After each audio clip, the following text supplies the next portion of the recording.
भाई लोगों, क्या आपको पता है कांतारा की असली कहानी क्या है? अगर नहीं पता तो चिंता मत करो, आज मैं आपको बताने वाला हूँ कांतारा की रियल स्टोरी। और साथ ही बताऊंगा कि चैप्टर 2 में वो कुआं क्यों गायब हुआ, कुएं के अंदर की असली कहानी क्या है। आप लोगों ने ऑलरेडी फिल्म देख ली होगी और फिल्म की कहानी किस लेवल की थी। सदियों पहले इस जंगल में रहते थे देवता पंजुरुली और गुल्ली का, जो अपने भक्तों की रक्षा करते और लालची इंसानों को खत्म करते। ये जो कहानी है वह मैं आपको बताने वाला हूँ, तो ध्यान से सुनना, फिर कमेंट में गाली मत ठोक देना अब ये कौन सी स्टोरी बता रहे तो।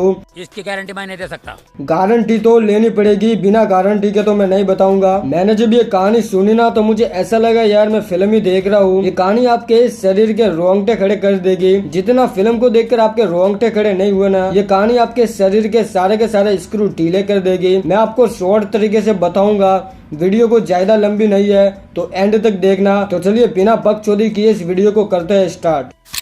कहानी होती है साउथ इंडियन के घने जंगलों के बीच एक ऐसी पवित्र भूमि जहाँ प्रकृति और देवता दोनों साथ रहते हैं। ये वही जगह है कांतारा, जिसका अर्थ होता है पवित्र वन, यानी अपने ऋषभ शेट्टी का गांव। ये कहानी है देवों की जो अपने भक्तों की रक्षा करते हैं, और जो भी इस भूमि पर लालच से कदम रखता वो अपने देवता के क्रोध का शिकार हो जाता। बहुत समय पहले कंदम वंश के शासन काल में एक राजा था जिसका नाम था विजेंद्र।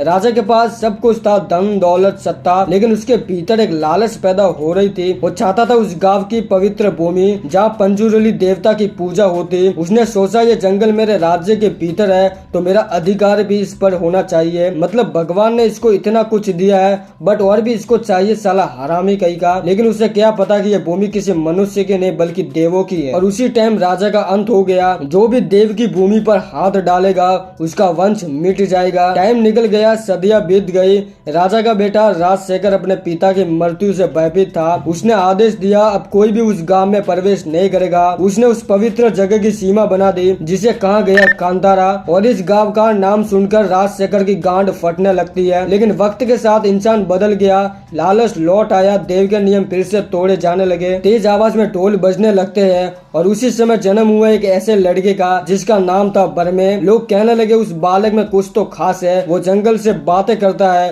पेड़ उसकी बातें सुनता है और कभी कभी लोग कहते हैं उसमें सभी देव की आत्मा उतरती है। जैसे जैसे वो बड़ा हुआ उसे समझ आया कि इंसान और देवों के बीच जो संतुलन था वो टूट रहा है। लोग पूजा छोड़कर धन के पीछे भाग रहे हैं, देव की भूमि को बेचने की कोशिश कर रहे हैं। और फिर एक दिन शुरू हुई देव और मानवीय की सबसे भयानक लड़ाई। एक और था मनुष्य का लालच, दूसरी ओर था देव का क्रोध। बेरमे ने अपने गांव और जंगल की रक्षा की कसम खाई। उसने गुल्ली का देव का आह्वान किया, उसका शरीर कांपने लगा, उसकी आंखों में आग जल उठी और वो देव प्रवेश की अवस्था में चला गया। वो गरज कर यानी चिल्लाते हुए बोला जो जंगल का नहीं वो जिंदा नहीं रहेगा। लेकिन उसी रात में सब कुछ बदल गया।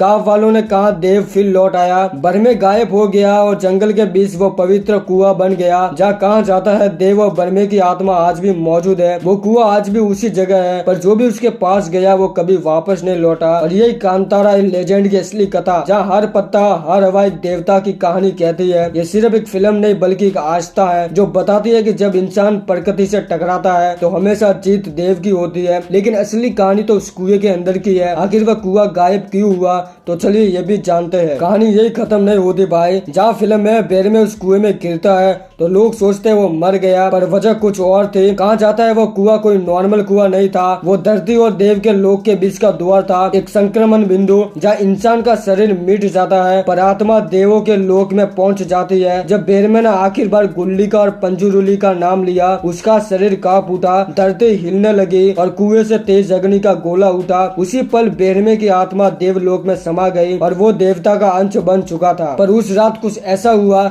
जैसे बरमे की आत्मा चली गई, कुआं हिलने लगा। और अगली सुबह जब गांव वाले वहां पहुंचे तो कुआं वहां था ही नहीं। भूमि बिल्कुल समतल थी, जैसे वहां कभी कुछ था ही नहीं। लोग कहने लगे उस कुएं के नीचे दरवाजा था जो पंजुरुली लोक की ओर खुलता है। देव ने उस दरवाजे को हमेशा के लिए बंद कर दिया ताकि कोई मनुष्य फिर उस पवित्र शक्ति को ना छुए। लेकिन भाई ये कहानी ये खत्म नहीं होती। लोग कहते हैं 150 साल के बाद वो कुआं फिर उभरता है, वही जगह वही निशान। और उसी रात जंगल में ढोल अपने आप बजने लगते हैं। कहते हैं जब देव फिर लौटेगा तब कुआं फिर खुलेगा। अब सवाल ये है कि कुआं फिर कब उभरेगा क्या किसी नई आत्मा को वो अपना भीतर बुलाएगा? क्या कांतारा 2 में वही कुआं फिर प्रकट होगा? और क्या किसी और को वो देव का वंश चुनेगा? क्योंकि देव की कहानी खत्म नहीं हुई, बस सोई हुई है उसी गायब कुएं के नीचे। जो कुएं के पास जाएगा वो लौट कर नहीं आएगा।